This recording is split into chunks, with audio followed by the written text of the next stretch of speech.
Hello everyone. Welcome to another video lecture on the information on the Indian financial markets.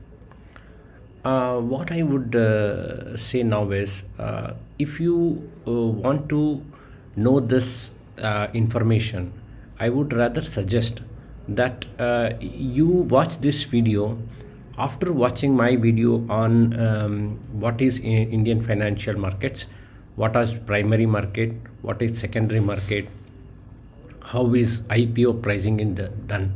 I will put a link in the description because this lecture is a follow through of that previous lecture which I have already done in my course. Okay, so link this lecture with that. You will be able to better assimilate this part of the information if you go through that previous lecture, that is the one which is there in the description.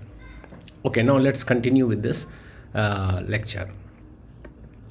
See, now in continuation with this, we have to understand what is market capitalization. See, market capitalization is nothing but the share price of the any stock multiplied by the total number of shares outstanding. See, we have to understand these two concepts very clearly. The first one is current market price. So market capitalization, if you start talking about current market price, the market price changes the whole day.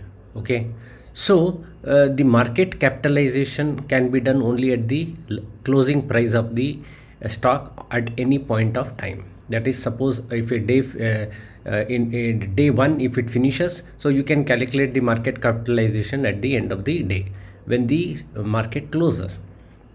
Now, coming to the number of shares outstanding, see, a company may issue equity shares in different formats. Okay, they may issue preference shares, they may issue normal equity shares. Okay, so there is a number of different ways of issuing shares. So the number of share outstanding comprises of all these types of shares, whether they have issued preferential shares or normal equity shares, okay, and offer for sale shares. So all these are considered in the total number of shares outstanding. The one more topic or one more point which I would like to mention here is there is something called as free float number of free float shares outstanding. In free float shares outstanding, it means it is actually the number of shares outstanding after considering these preference shares and offer for sale shares, which are only given to the very specified investors. So we should consider these two aspects before considering market capitalization. Now, large cap means companies which is having very large capitalization. They are called as large cap. So they have the highest market capitalization, and the market capitalization of large cap stock should be greater than 20,000 crores. Now, second is the mid cap, mid capitalized stocks. So the mid capitalized stocks are those stocks whose market capitalization should be less than 20,000 crore. And now small cap, that is small capitalized companies or stocks. So their market capitalization should be less than 5,000 crore. So based on this, market capitalization, we can divide stocks into large capitalized stocks or large cap stocks, mid cap stocks, and small cap stocks. Now let us understand what is market turnover. So what is market turnover? It is the number of shares which are traded by the stock exchange on any particular day. See, this market turnover can be represented either in the form of number of shares which are traded, or it can also be represented in the form of rupees. Okay, now what is the importance of this market turnover? The stocks which has got higher market turnover has higher liquidity. Higher liquidity means the price movement will be very less for any large scale buying and selling if happens If the liquidity is very high, then the price movement will be minimal and the volatility will be less. So usually largely capitalized stocks will have high liquidity, as a result of which their volatility will be generally less compared to mid cap and small cap stocks. Small capitalized stocks will have highest volatility because the liquidity of small cap stock will be less. Whenever the liquidity is less, the impact cost will be high. Impact cost is nothing but the bid and ask spread. So you should know about bid and ask spread. You go back and see the previous video which I have already put in the YouTube. Now coming to the turnover ratio. What is turnover ratio? Turnover ratio is nothing but the turnover of any particular stock in rupees, that is number of shares traded multiplied by the prices at which the shares have been traded. A number of lots of shares must have been traded, so each lot will have a different market price. So when you multiply those lots with the price at which it has been purchased or sold, so then it forms the market turnover. And if you divide this market turnover by the market capitalization, which we know number of shares outstanding into current market price, that will give you the turnover ratio. Higher the turnover ratio means higher the liquidity. Now coming to see what is delivery. It means whenever buying or selling happens, buying or selling may happen for different reasons. For example, buying and selling may happen due to derivative market impact also, but because of options trading also and future trading also. But some people would like to buy for long term. So whenever they take delivery of the stock by paying the full market price of the stock, then we can conveniently say that that particular stock had so much delivery, the people who have actually purchased that stock. Okay. Now coming to the market indices. See, any market indices, whether it is NSE, BSE, mid cap index, they all consist of a limited number of stocks. So these stocks are specifically selected to form a particular index. If we take the example of NSE 50, the NSE 50 is made up of 50 stocks which are traded on the Indian stock market. So usually highly liquid stocks and high market cap stocks are considered. What do? They consider they rank the companies with highest market capitalization to the lowest market capitalization, and they select the first 50 stocks to form the Nifty 50 index. At the same time, they should also consider that the index should represent all the sectors uniformly. So that should also be considered while considering the market capitalization of the stocks. So Indian indices are all based on the weighted market capitalization of the stocks. Okay. There are various types of making the indices, that is the selection of the stock for the indices, which I am going to explain in the subsequent slide. Now coming to the next point, we should understand that whatever stocks which are there in the indices, generally those stocks will be highly liquid stocks in order to ensure less volatility in the index. I already explained this. So the indices should cater for equal representation or fair representation based on the weightage of each sector in the index. Okay, so that should also be considered as a point. Now next, we should understand that an indices basically represents the economic activity of a nation or a financial market, and it will definitely give you the indicate the economic health of the country. So any indices will also reflect the performance of the economy of a country, and it also acts as a performance benchmark. Now, let us understand what is a market capitalization weighted index. Market capitalization I have already explained to you, so I don't have to explain the market capitalization again. Now let us consider this, how market capitalization weighted index is calculated. Let us for example consider four stocks here. You can see there are four stocks, A, B, C and D. At any point of time, the price of that, see, we will consider that as a base. Suppose if I say price today or price on 1st of January 2000, that will become the base year. Okay, so the price of stock A, B, C and D is 20, 30, 60 and 90, and the number of shares outstanding is 100. So what will market cap become? It is just you multiply 20 by 100, it becomes 2000. So that is the market capitalization of stock A. Similarly, you can consider market capitalization for A, B, C, D. Now at the end of the market capitalization, I have given 9650.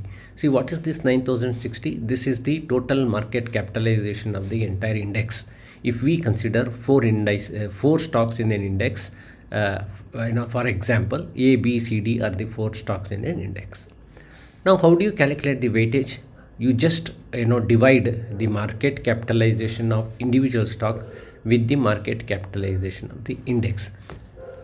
For example, the market capitalization of stock A is 2000 divided by 9650, which is the market capitalization of the index. That will give you the weightage. So stock A has got 21% weightage in the index, B has got 25% weightage in the index, C and D have got 12% and 42% weightage.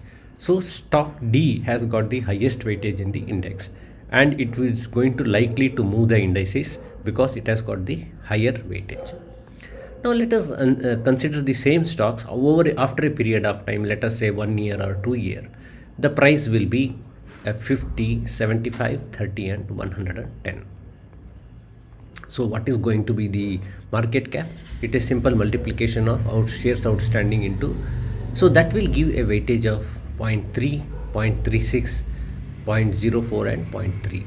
So the weightage has already changed.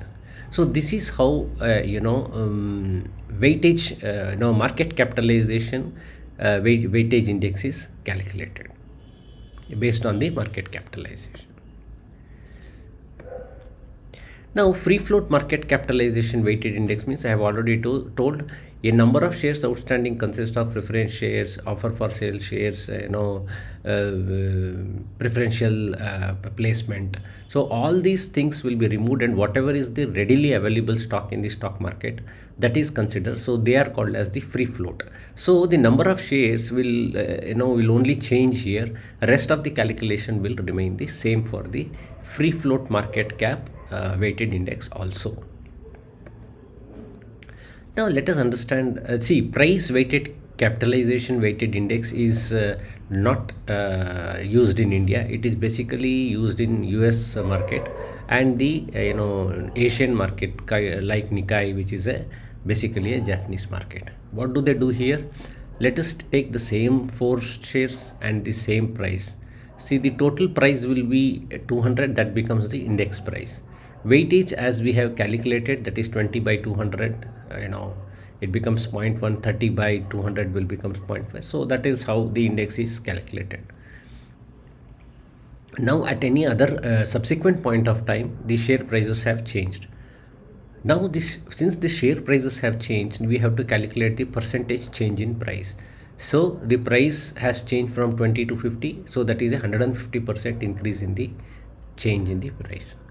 Similarly, for 30 to 75, what is the percentage change? We have to calculate this, and then you will come to get the present weightage. See, how is the present weightage calculated? Present weightage is calculated by the percentage change in price into the weightage. This is the weightage, so you multiply this by 0.1, it becomes 15%. It 150 into 0.15, you get 22.5% weightage. So that is how the weightage is recalculated based on any change in the prices of the stocks which are there in the index. This is used basically in US market and Asian market like Nikkei, not in the Indian market. Now let us understand how a stock exchange do the risk management in the secondary market. This is a very important concept, and I would rather suggest you listen to this lecture 2-3 times before you understand this concept. See, these are basically statistical concept, so sometimes you may find it very difficult, but these are all basically calculated using computerized softwares. So I am only trying to explain to you the process. Don't try to get too much into the mathematics of it. Okay, so let us understand this concept. So before going to that, let us see the what are the qualities of a good index, and then we will go to the risk management. Okay, see, actually the index should represent the market and correctly reflect the market behavior. It should consider both liquidity also and diversity of the stocks also.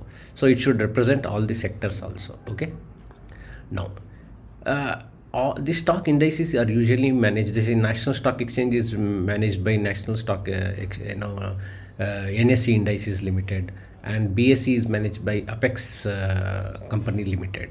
So they should be professionally well managed. So these are the important points about the a good indices. Now coming to the risk management. See, there are certain risks in the market. So one is called as the systemic risk.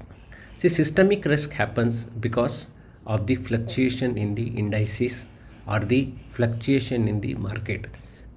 Thousands of buyers and sellers will be there in the market. As a result, what happens is there will be fluctuation. So this fluctuation nobody can avoid. So this is called as the systemic risk. Systemic risk also includes, other than volatility, two other important points. One is the default of payment risk. Suppose you have sold a stock to someone and that person has to give the money back to you.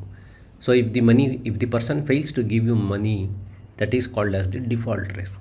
Similarly, you have purchased a stock, but what happens is the person who has sold does not have shares in his demat account itself. So he has sold the shares, but he will not be able to deliver these shares. Then also it is called as a default risk. So the second one, the default can happen because for the payment of money also, and default can happen in delivering the shares or the stocks also. Now let us understand what is capital adequacy norms. So in order for any brokerage or any individual or HNIs to be a part of the trading system called as trading members, so individuals and corporate has to maintain a minimum paid up capital with the stock exchange. So they are supposed to maintain some amount of money as mandated by the National Stock Exchange or Bombay Stock Exchange. Okay, see, the capital adequacy norms, that is, adequacy means requirement, okay, are two types. One is the basic minimum capital. So this is the minimum capital which a company or an individual has to keep with National Stock Exchange, and he cannot use this money for the trading purpose. Okay, so that is the basic minimum capital. And the next is the additional capital. This additional capital is basically used to cover the margin payments whenever the margin call is there. So for that margin payments, they have to give something known as additional capital. Now with this basic minimum capital and the additional capital, let us go ahead and see margins. Margins is one, it is nothing but amount of fund the company or an individual has to deposit with the clearing corporation. Clearing corporation nothing but it is a entity which brings the buyer and seller to one place. So clearing corporation is the one which receives the money from the buyer and receive the share from the seller, and then delivers the shares to the buyer and deliver the money to the seller. So it is generally acting as a broker, so hence they are called as clearing corporations. So that's why I'm telling, if you want to understand these concepts, then you have to go back to my first video. So margins is a certain amount of money which should be deposited by corporations, and trading members, in order to cover the risk of non-payment of dues or non-delivery of the shares. For that, the Clearing Corporation of India ensures that all the shares traded in the stock exchange is held by the Clearing Corporation, and all the money which is transacted for buying and selling has to go through the Clearing Corporation. So in order to minimize the default risk, both buyer and seller has to deposit a portion of their dues upfront in the in percentage. So this percentage is generally set by the stock exchange based on certain statistical calculation calculated by the software. So these are all risk management techniques. So if somebody has to trade, they have to deposit certain amount of margin with the clearing member. See, we have to consider, then you must be wondering why only percentage. Suppose if I say the clearing corporation says that, or the National Stock Exchange says the margin requirement is 30%. Why do they come with 30% margin? Because the software continuously calculates how many persons are defaulting and how many are not defaulting. So based on that, the software ensure that the clearing corporation will have some amount of money to be paid, and the buying and selling should not stop, because all 100% members are not going to default.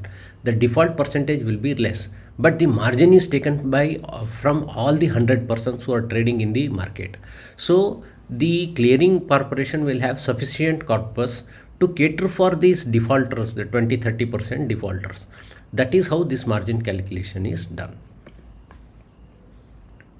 Now this requirement of the margin is basically calculated on the basis of the volatility of the stock. Higher the volatility of the stock, the higher will be the margin requirement.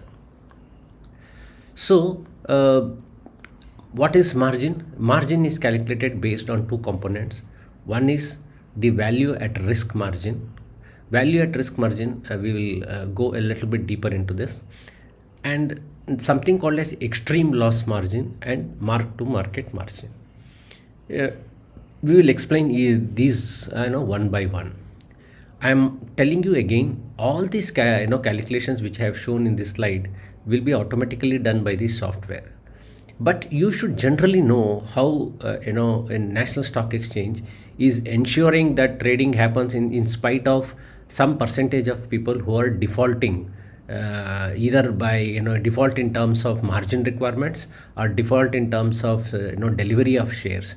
How the stock exchange manages this so efficiently, that is the only criteria of this lecture. So the margin consists basically of the value at risk margin that will be calculated, and say this much percentage of the stock price should be kept as the value at risk margin, and extreme loss margin is based on the volatility of the stock. Higher the volatility of the stock, the extreme loss margin will increase.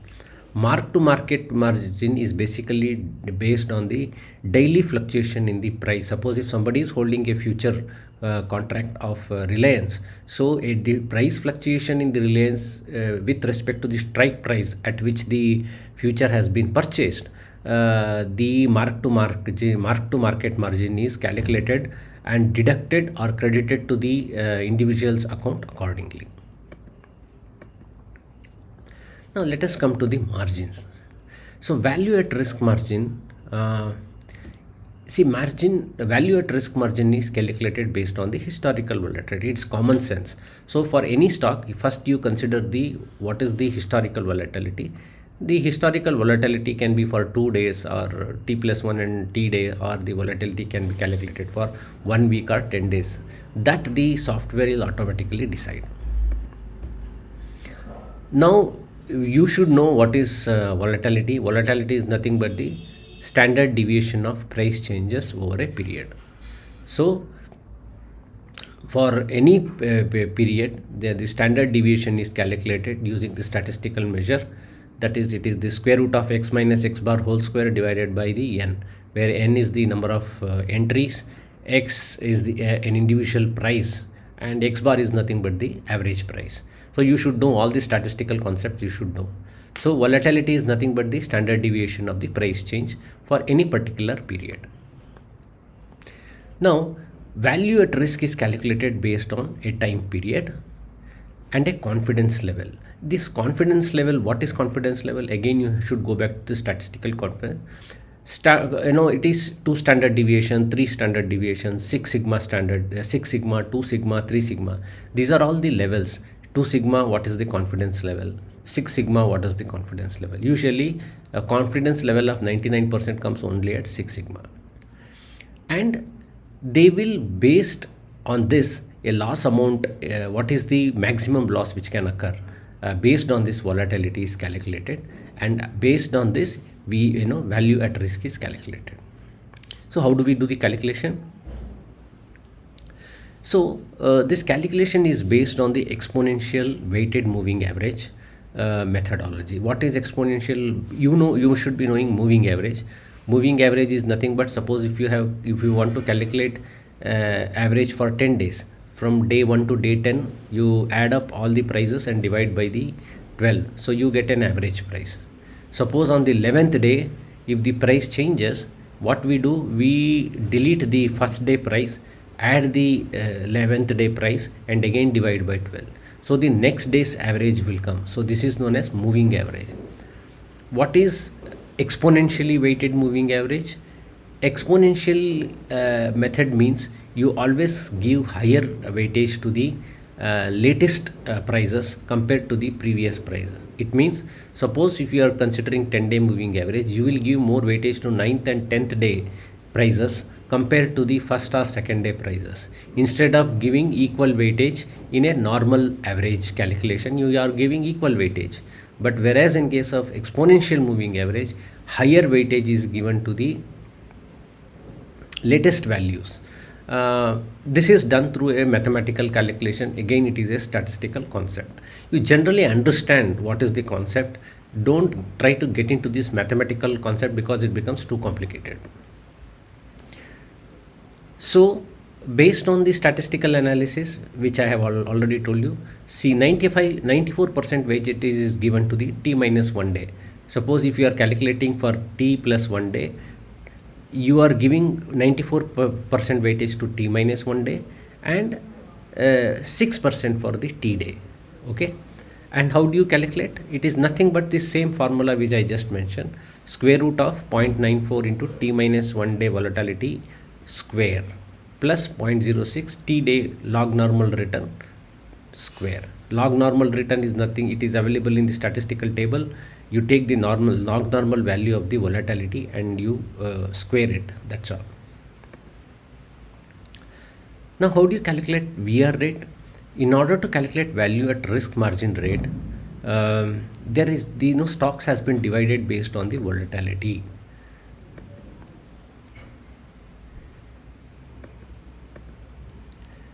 So to calculate this, so there are 3 groups. In group 1, we consider highly traded stocks in the stock exchange. That is high liquid stocks with very low volatility, and hence the impact cost will be very less. That is, any stock which is got very less volatility, high liquidity, and with an impact cost of less than 1% will be considered in group 1. Here, value at risk margin rate, that is what should be the margin rate of a particular, that is if the stock price is 100%, what percentage you have to give you have to take as a margin rate is 3.5% of the volatility or 7.5%, whichever is higher you take. Okay, so 3.5% into the volatility, whatever is the volatility you calculate based on the VaR, which we just explained. That percentage of amount of percentage should be kept as a VaR margin. Suppose if this value comes to 5% and if the stock price is 100, so your percentage margin you require, VaR margin will be 5 rupees. I hope you understood that. Similarly, in group 2, high liquid and volatile stocks are considered having impact cost higher than 1%. Here the calculation is slightly complex. First you calculate 3.5 times the volatility of the stock. So whatever the historical volatility comes, so you take 3.5% of that volatility. Then you calculate higher of 3 times 1 day volatility of CNX Nifty, that is any particular day on which you are calculating the volatility. What is the index volatility? And you multiply it by 3 times, or you take 5% of the volatility of the stock itself, whichever is the higher value. Okay, then you calculate the value at risk margin rate, multiplying 1.732 by higher of the above two values which we just calculated. That is, suppose you calculate the index volatility of that particular day, multiplied by 3 times. Suppose it comes 4.5% volatility and 5% is the volatility of the stock itself. In such case, you will take the 5% volatility of the stock, and suppose 5% volatility of the stock means 100 into 5 rupees. So 100 into 5 rupees, 5 rupees into 1.732, it somewhere comes to 8.5 rupees. So 5 rupees is the 8.75 rupees becomes the margin requirement for group 2 stocks. Now coming to the group 3 stocks, you just multiply 1.732 into 5 and you take the volatility of the index of that particular day. So that is, suppose if it comes to 10%, so what are you going to do? 100 rupees is the stock price and you have to keep a margin of 10 rupees as a VaR margin. Value at risk margin will be 10 rupees. I hope you understood this. Now coming to extreme risk margin. See, extreme risk margin is calculated in order to cover losses which will occur other than the value at risk margin loss. See, this is calculated, this extreme risk margin percentage is calculated based on the price of the data for the past 6 months on a rolling basis. Rolling basis means like moving average. Okay. So extreme margin requirement will be higher of the 5% value of any position which you are holding. Suppose if you are purchased 1000 stocks of Reliance trading at 100 rupees, your value is 1 lakh. So 5% of 1 lakh will become how much?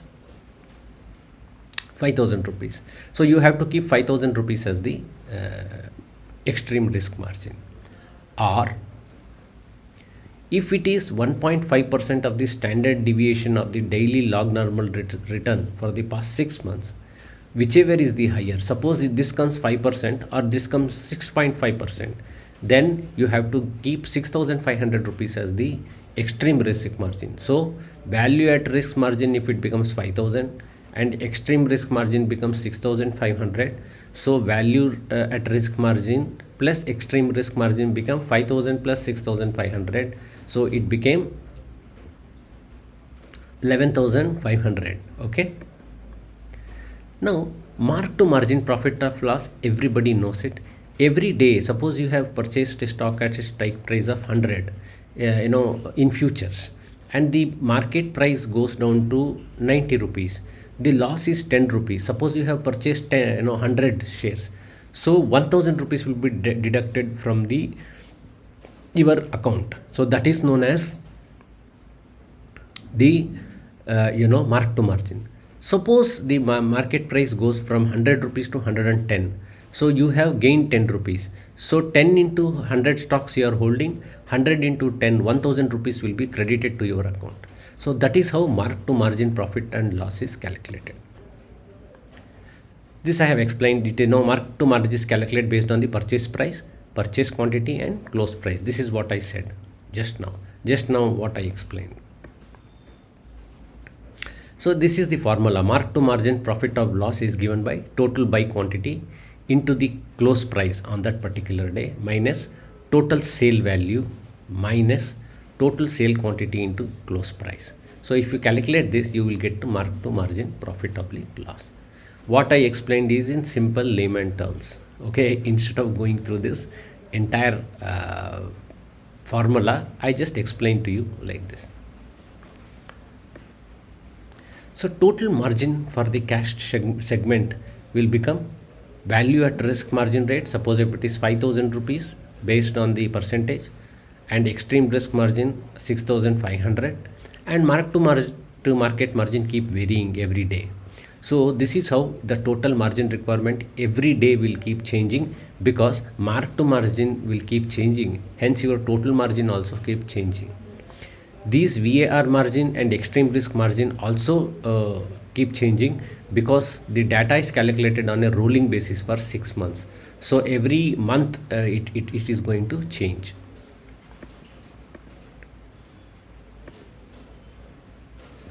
Now coming to initial margin.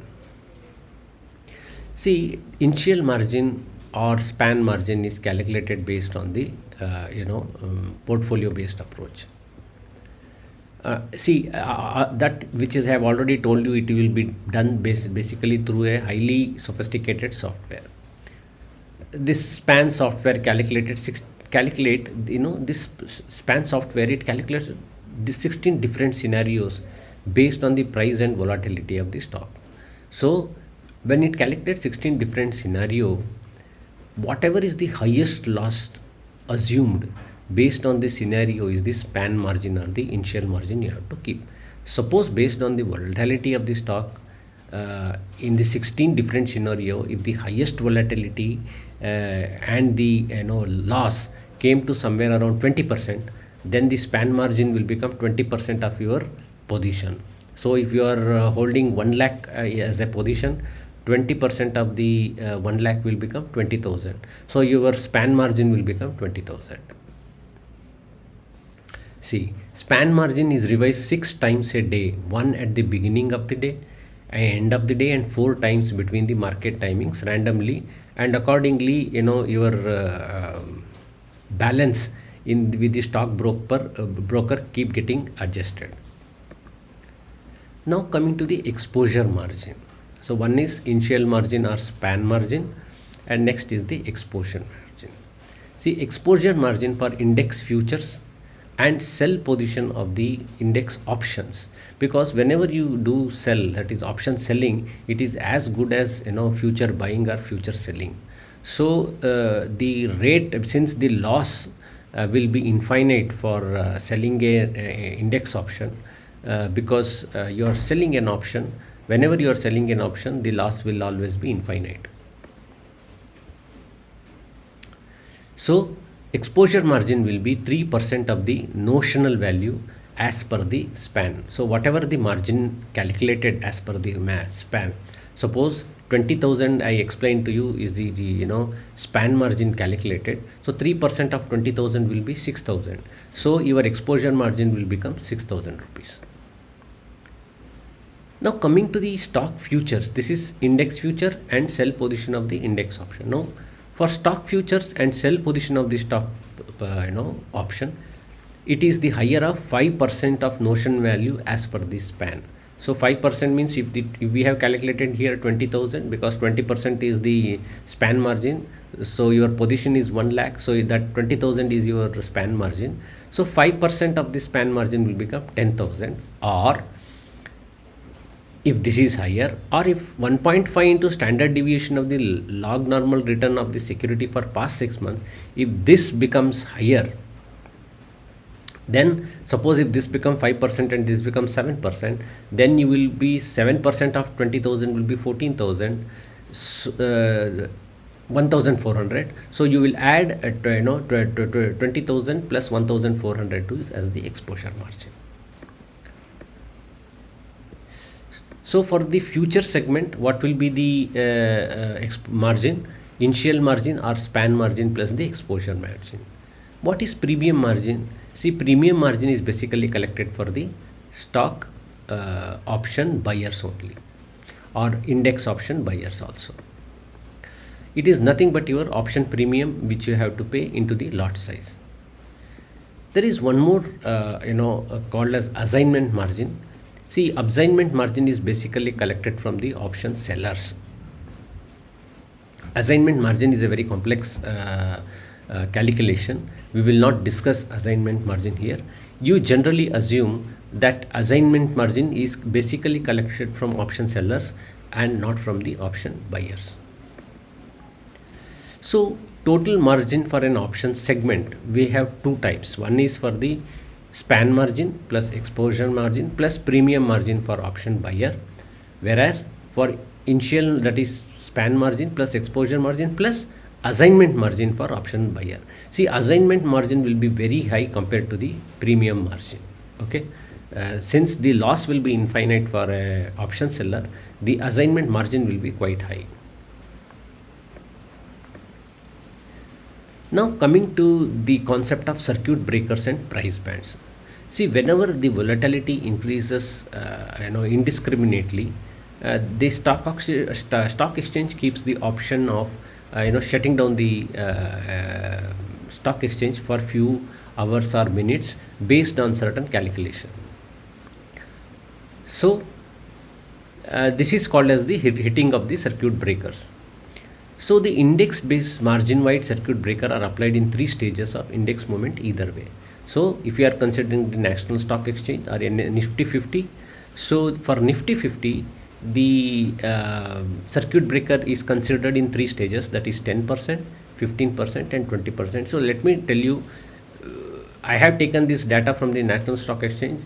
I know about 1 or 2 months before. This may change anytime based on the NSE circulars. So you have to keep looking at it. What is this? What are the circuit breakers for various stocks and indices? Frequently in order to understand this circuit breaker concept.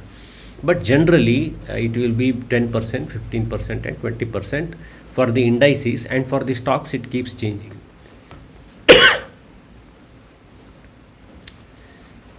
So now let us see what are the period for which it is halted. Before that,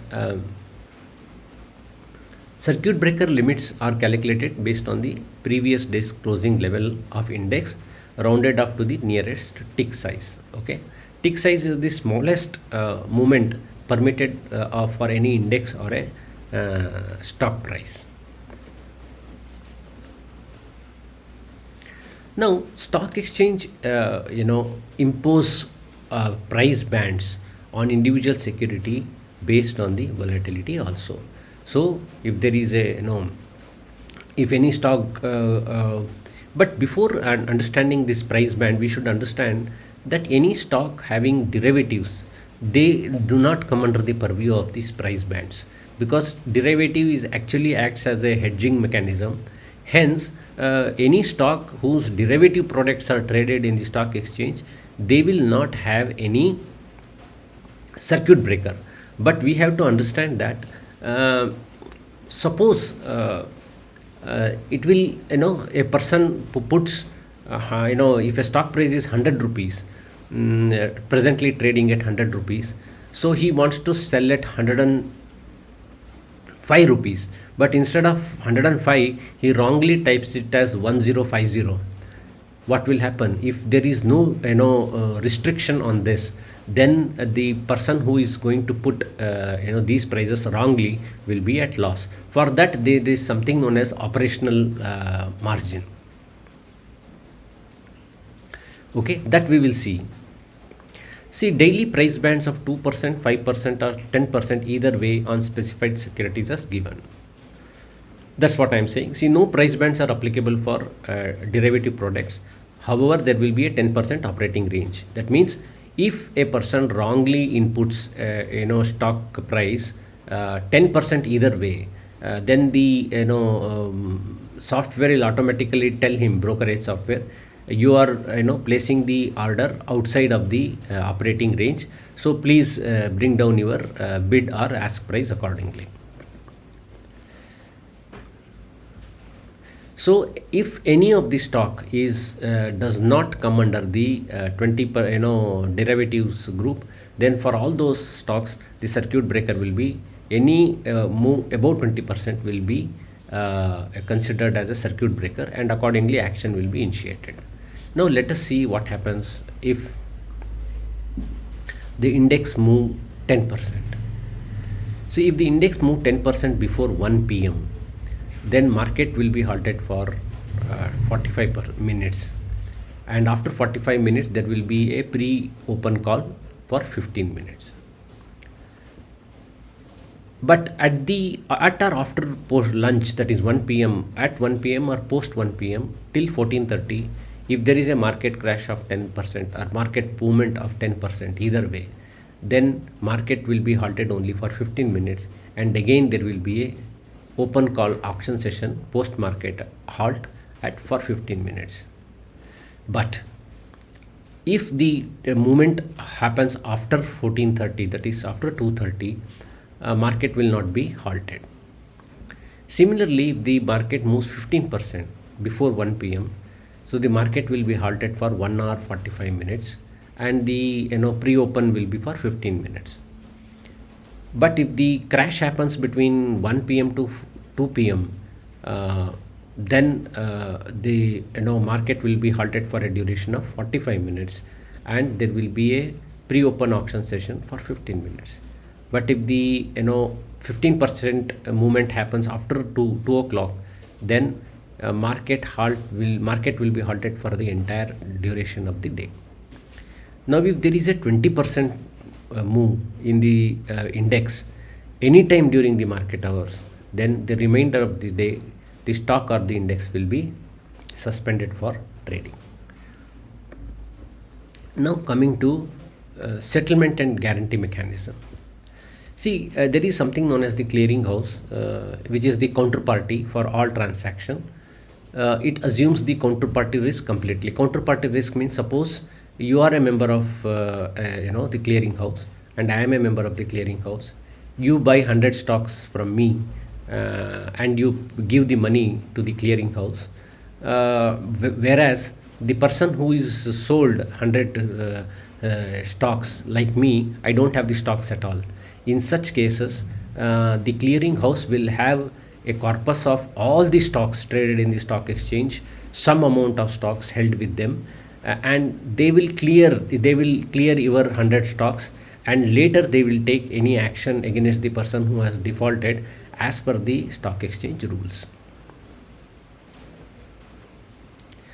See here, some of the counterparty risk is managed through margins, which we have calculated, and there is something known as core settlement fund with the clearing house. They use this core settlement fund also to ensure the settlement of the trading which happens in a particular day.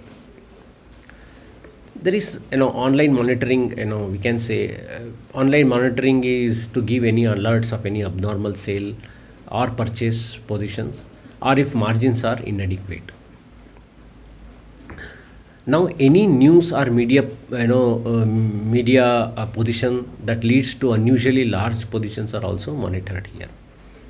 Clearing house also monitor any unusual positions and reduce the positions accordingly. Now coming to price monitoring and action. Prices are also monitored of the stocks for any abnormal price movements.